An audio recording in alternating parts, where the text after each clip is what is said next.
You are listening to the Home Service Business Success Show.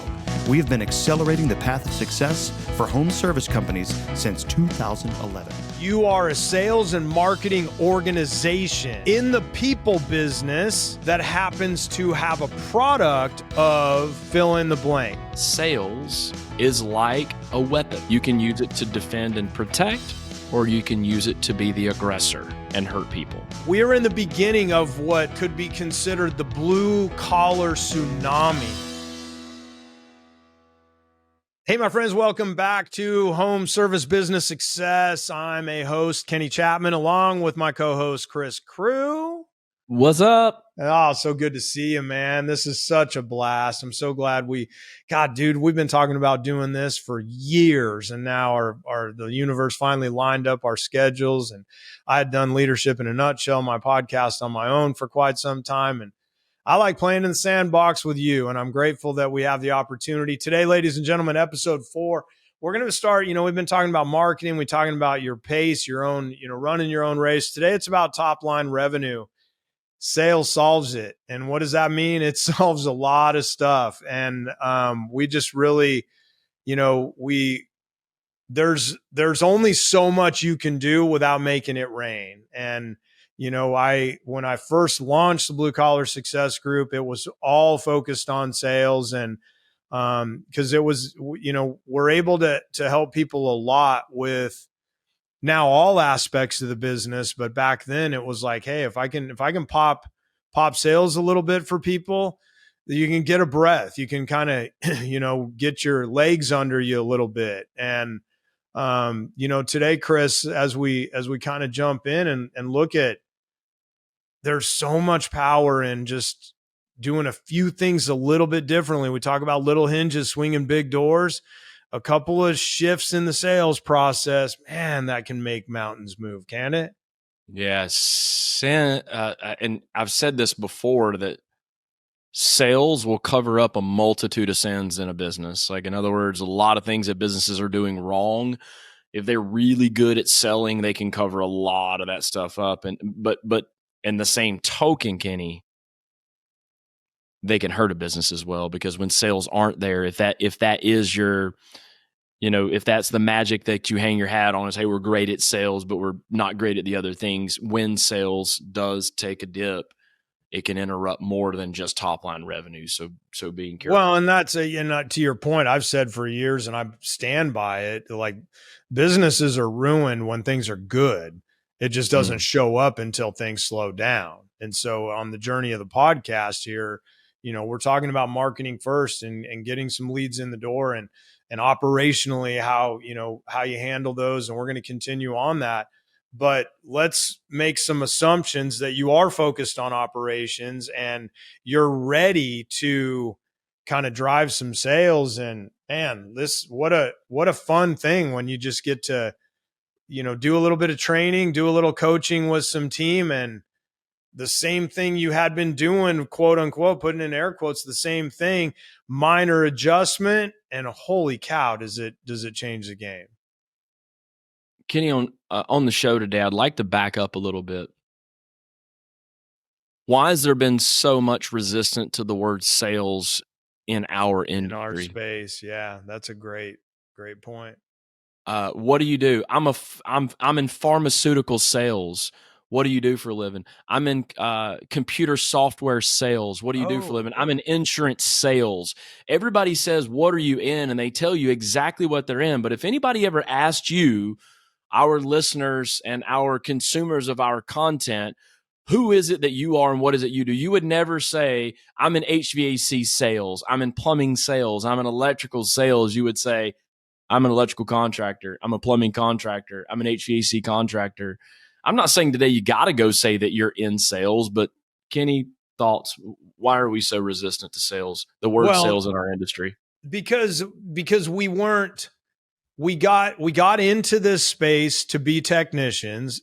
Most of us as owners, even owners, leaders, like we were, and to go all the way back to, we didn't have a lot of confidence because we were told we were dumb kids. So we went the VOTech route, or we dropped out of school early, or we did whatever. Or I'm going to go work with my hands. I'm not going to use my mind because I was told I was dumb. And sales jobs are for smart people and can communicate well and all those things.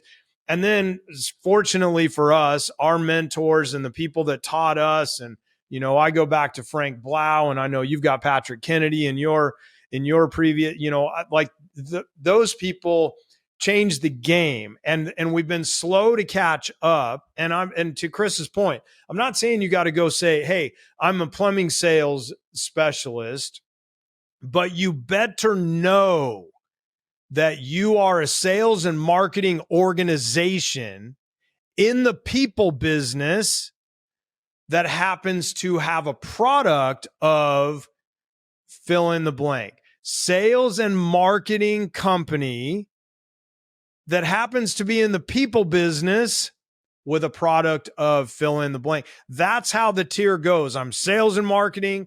We focus on people. Oh yeah, by the way, we've got a product too. That's where the money's at today. That's where the winning happens. And it all happens in this little, whatever it is, 5-6 inches between your head when you start to understand and get that. It was a bad word for a long time. And oh, you're ripping. I went flat rate in 1998. And I remember going back and forth with a guy in plumbing and mechanical about a flat rape contractor with a P. Like, oh, you're flat rape. Like you're raping your cut. Are you serious? We're doing this in the industry, like having this. And that was way back then. But guess what? There's still some mindset that's stuck there that you can't charge what you need to charge. And if you're going to charge what you need to charge, you're going to have to go communicate effectively because you're going to be more expensive than a lot of the market. So what that means for those that are listening is the moment that you embrace that you are a sales and marketing company, the easier things are going to get. Yes. We don't want to turn our technicians into salespeople. Okay, well then just turn them into better communicators. It's the same thing. We're not gonna. The difference is, and Kenny, I'm going to back up for a minute. Sales got a bad rep when people in our industry started recognizing that sales is like a weapon. You can use it to defend and protect, or you can use it to be the aggressor and hurt people. And when people have taken sales tactics, distorted and twisted and manipulated people to get them to buy things they don't need or want, that started to take a reputation. I'm going to say let me say this today. There's bad salespeople in our industry today. There's bad sales companies in our industry today. Unfortunately, that's why they do sting operations. That's why they, people are just going to do. And so whether you call it that or not, the longer that you run from it, the more difficult it's going to be to drive top line sales. And as we said earlier, that is the fuel that causes business to grow, is when we're more focused on sales as a practice, not as a tactic. Does that make sense, Kenny? When I say as a practice, we're not going to use sales as a tactic when we can't get people to buy. We use sales as a practice, and sales is nothing more than getting someone involved either emotionally or logically in a product, service, or an idea. And when we're getting them involved with our products and our services and our ideas, and we're doing that using emotion and using logic, this is where it goes wrong. Yes.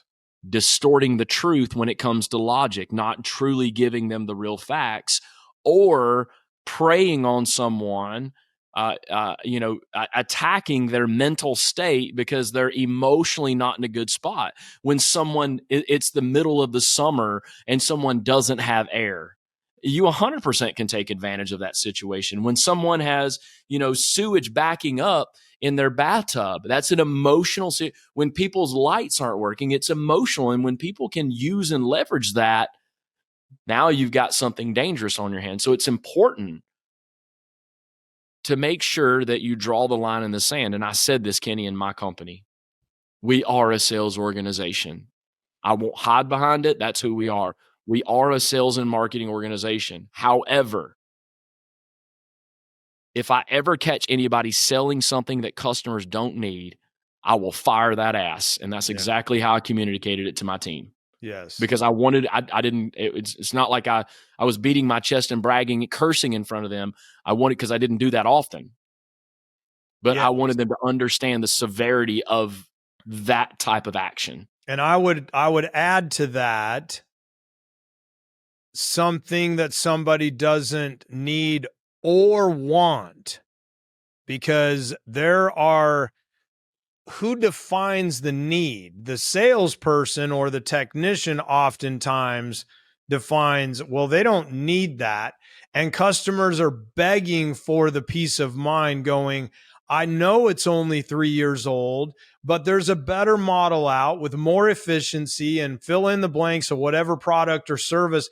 And I want that. And a technician's going, I wouldn't put that in my, that's because you can fix it. That's because your world doesn't get wrecked if all of a sudden you have, we're talking about it this morning when I got here to the studio, and I told you my water treatment isn't working this morning. That's a headache to me. And I owned a plumbing company, but I'm not a plumber. So now I've got an interruption in my day and so on. Technicians don't get that, where that's the key is nothing happens without a sale. There's not a business on the planet that doesn't need sales. And so granted, maybe we're beating an old horse, but we've got to have the reminder of the mental challenge. And remember this, we're in the beginning of what could be considered the blue collar tsunami, meaning there are now, and I meant to bring it to the studio. The lovely Christy just read me a study from a newsletter that she takes about business. It has nothing to do with our specific industry. And it was quoting the people coming into the trades that are looking at what kind of jobs that they want. And there's so many more people looking at skilled trades now. We've got to stand strong and united and help them understand that they're going to work for sales organizations, ethical, integrity-based sales organizations. Obviously, Chris and I are both fired up about this stuff. I hope you feel this, our watchers and our listeners. It's so powerful, and it's a game changer for you when you make this understanding and this distinction. Two things that make this happen. People, process. Yep. Get the right people on board. When you start, one of the things I'm going to encourage you to look at, I was on earlier with somebody, I was talking to a business, and we were talking about the bottom 30% of the people that don't do the things they ask them to do. I'm like, it's really simple. You can't make eagles out of ducks. Jim Rome said that best. And so quit trying to raise the floor with the same people. There's only, somebody showed this to me one time, Kenny. If somebody is at a skill level of a C, rarely will you move them more than one level. You make C's B's, you make B's A's. Right. And so if we know that you said this earlier, we're a sales and marketing company that's in the people business. Yes. Hiring the right people is important, but more importantly, making sure the right people that are there today are the right people. Maybe you're in a situation now where you've shifted gears and recognized, and let me say this for the old technician in me, I'm a big, big fan that technical knowledge translates easier when someone has the gift of gab.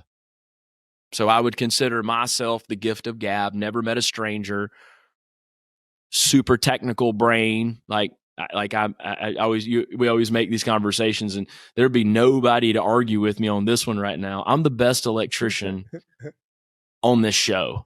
I mean, you know what I mean, Kenny? And that's not arguable, right? I'm the best electrician on the show right now. You're the best electrician of the co-host. We'll let you have that. But like I said, I'm the best electrician on this show, but what I mean by that is I'm the only electrician on this show. Therefore, I am the best. And I said this before. It's funny when we talk about people. You were talking about education. I said this before in the past. I'm smart. You just can't prove it on paper. And so sometimes the most talented people on the streets don't come with a resume. Let that And land. you're Let that land, people. That's big. That's really important.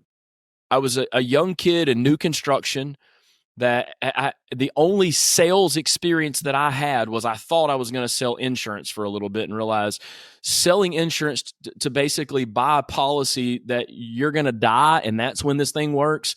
It's a really crazy game for me, and I decided insurance sales is not what I wanted to do as a side hustle. Wait a minute. This is one of the reasons that I wanted to do the self-serving part of why I wanted to do this show. I've known you 7 years now, and I don't think that I knew that. I sold insurance when I first got out of the military. That was my first job, and I hated it for that exact reason. Oh my God, I can't believe you did that too. That's hilarious, ladies and gentlemen. And Kenny, I was doing the old school cold calling and the old school appointment. I was my own cold caller. I was my own appointment setter. I was asking for referrals. I was just looking for people that would let me do my presentation to them. And so I was selling, watch this, you ready? I was selling life insurance and cancer insurance. And you want to talk about having the ability to leverage emotion when you're sitting across from someone who said, hey, I just lost my husband. I just lost my wife. I just lost my kid. And it's like, as a salesperson, I could have leaned into that. And it's just not, you know what I mean? And it goes back to just having a good moral compass, right? And that's not something you can teach. And it goes back to people.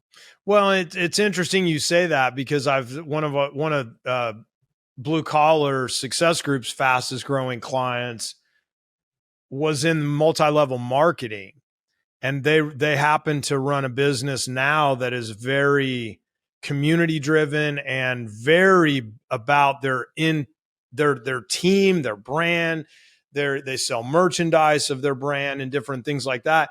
But to your point, when I first started working with him, and I actually told him he wasn't big enough to join the organization. He didn't even have a service agreement, and now he's turning down PE offers left and right. 7 years later, whatever it's been.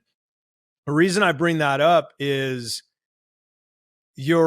what you bring to the dance. So think about, for Chris, selling, offering a panel upgrade, a generator, LED lighting, rather than, you're going to die and let's talk about your family and the way, like, oh my gosh. And this person in multi-level marketing, when he came to me, I'm like, you were that successful selling this BS dream of some night cream thing? Like, wait till you get a product like plumbing that, he was a plumber by trade and he was a technician, and it's like, oh my gosh. And so now we see that. And so, but you've got to be in love with your product. You've got to be in love with your brand. You've got to be in love with your team. You got to be in love with your service.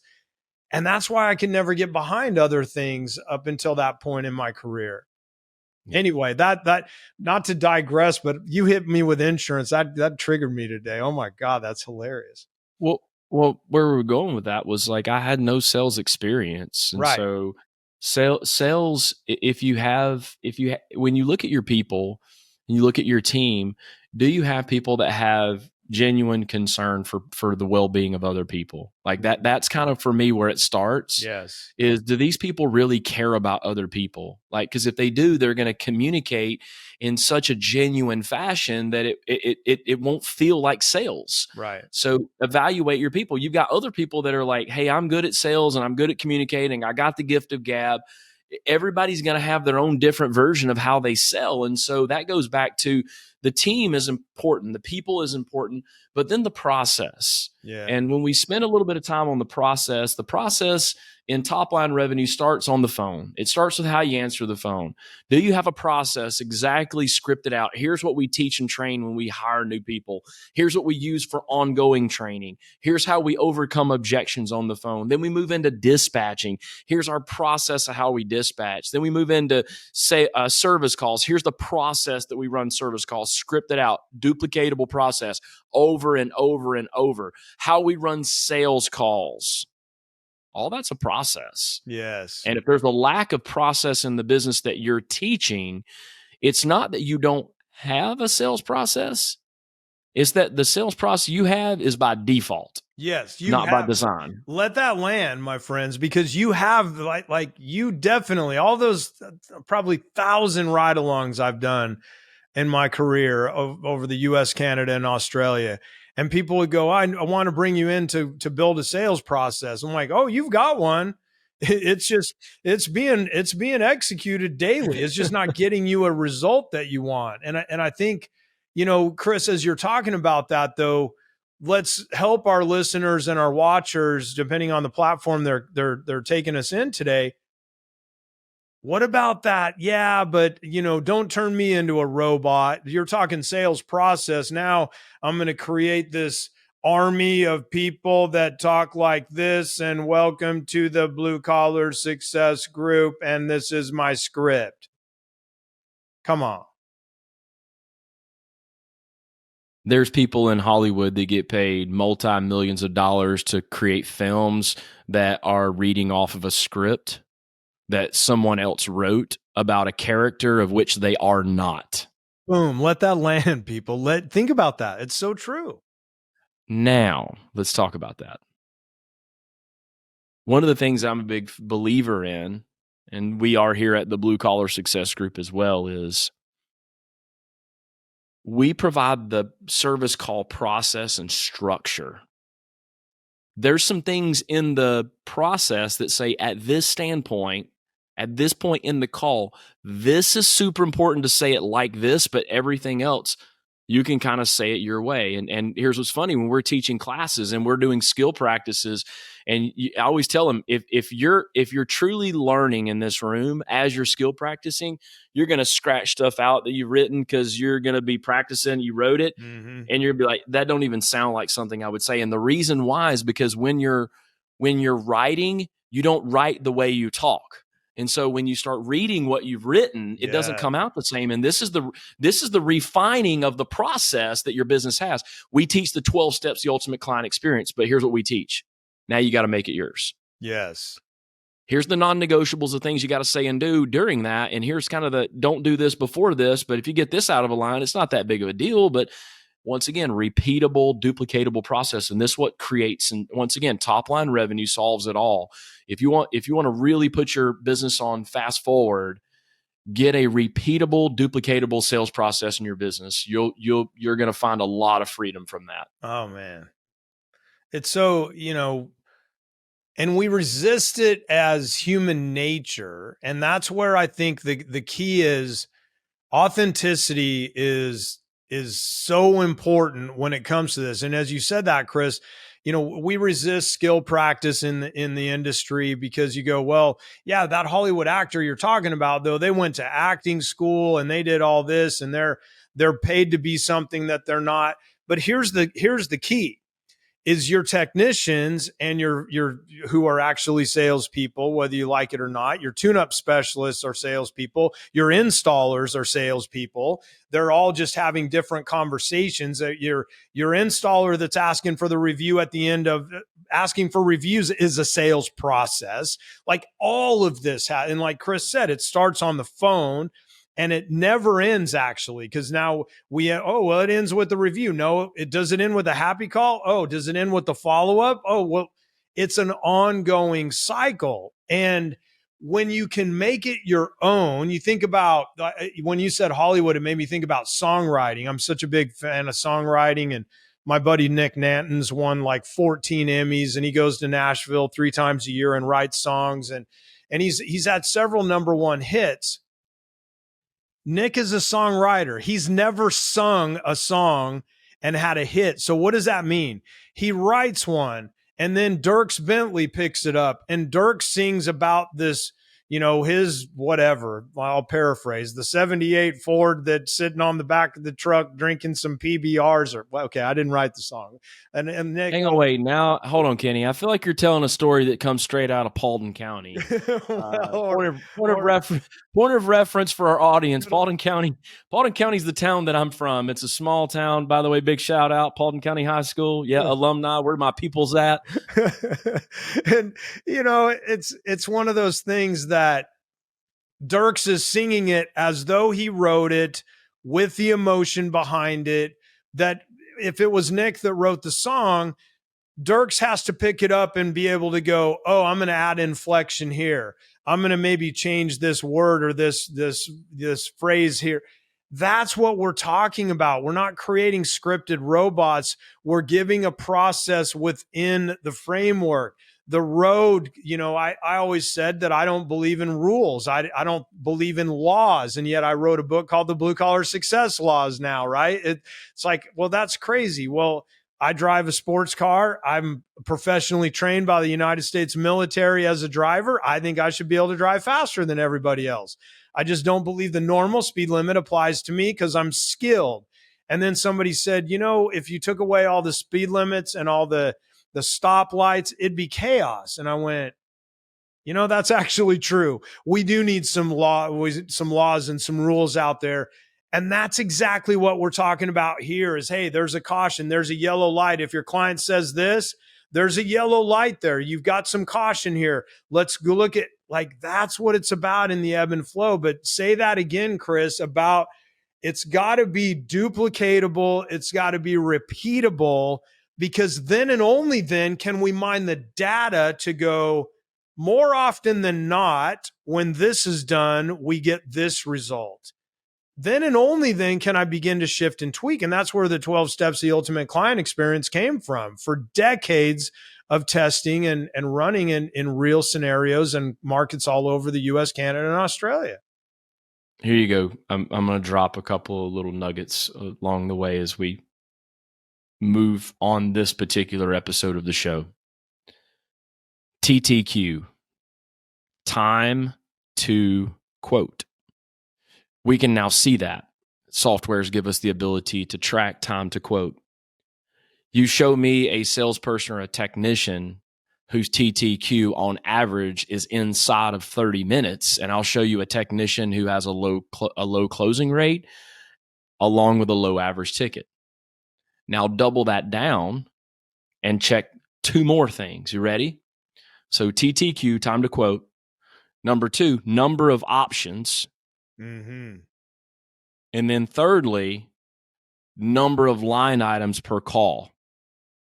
Now you may not hear this a lot because you're a lot of average tickets, close rates, and you hear these kind of things. And I'm saying metrics and numbers can lead you to certain outcomes of which you can then go, okay, great. Now what we've understood is this subset of these technicians aren't spending enough time on the front end. And this is so funny. I was listening to an owner that said, I was coaching the guy. It's like, you got to increase your time to quote. And I just simply stopped him. And I was like, whoa, we got to stop for a minute. If that person already knew what to do to create more time to quote, they would already do it. Yeah, right. Because if they know it'll get a better result, they'll do it. Yeah. The challenge is they don't know how to do that. Managers, owners, hear me out. Yeah. Your team doesn't wake up and go, how can I screw up today? Exactly. Oh my God. So true. So true. Unless you got ducks trying to be eagles. They might accidentally be not doing the things, and you just may have the wrong people, but you got the right people, and they're not following the process. You got to make sure that you have a duplicatable, scalable process. And so this goes back to time to quote, number of options per call, number of line items per call. Another thing that we haven't talked a lot about in the past, but another metric that I like to look at is technician billable hour, which ultimately just takes the number of hours they worked. The total number of sales divides it by the number of hours they work. I've seen technicians who, quote, were the top salespeople in the company, but their technician billable hour was not at the top, which means they're not the most profitable technician to the company. And so while I want to make sure this is a good tee up for another episode we're going to be doing around top line intoxication, we want to be very careful. So we got to make sure that we, train our team around how to handle objections and when do objections happen. Well, we believe at the Blue Collar Success Group, Kenny, we just teach objection prevention. And now our team doesn't have to get their adrenaline all in. We're teaching class. They're like, we want to know how to overcome objections. We want to know it. I'm like, look, we'll get to all that. But why would you try to create a bunch of friction at the end where the sale needs to be made? Why not just take all that friction away? Through the process. So that logically, yet logically I can overcome objections. So, when I think about some of the most basic ones, and we can talk a little bit, if you don't mind, we'll chase this rabbit for a minute. But, when people say, hey, they want to take the time to think about it, I totally back away from that when I'm at the closing table.